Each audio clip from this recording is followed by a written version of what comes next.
Konghei Pachoy, February 17. Huwag na huwag kang magpapawala po nito sa may pintuan po ninyo. Pwede nyo itong lagay sa may pintuan, sa may bintana, sa inyong negosyo mga bossing ko, at ang dulot nito ay swerte mga boss. Ito po ay isang basong tubig na malinis. Kahit tubig ripo, basta malinis mga bossing. Ang tubig ay pera po yan mga bossing. Kaya mainam, meron kayong ganyan. Kaya kung gusto nyo lumakas ang negosyo ninyo, lagi kang magiging mapera, hindi kinakapos sa pera ang miyembro ng pamilya, maglagay ka ng tubig sa harapan ng bahay ninyo or sa gilid ng pintuan ng inyong pong main door. Tapos, kung may kakayahan ka, everyday nyo siyang papaltan. Kasi mga bossing ko, marami siya nahigop na negative energy para alis lang tayo ng alis ng mga kamalasan. Paltan nyo po yung tubig po ninyo mga bossing.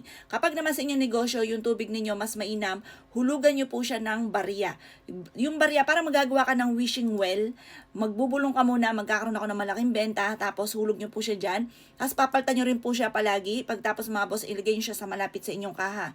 Ewan ko na lamang mga bossing ko kung kayo po hindi lumevel up, ang swerte at araw-araw ka na magkakaroon ng malaking benta. Pagdating naman kay Kuangkong, mga boss ko ay nag-aalay, mas mainam mga bossing ko, ang iaalay nyo kay Kuangkong ay alak.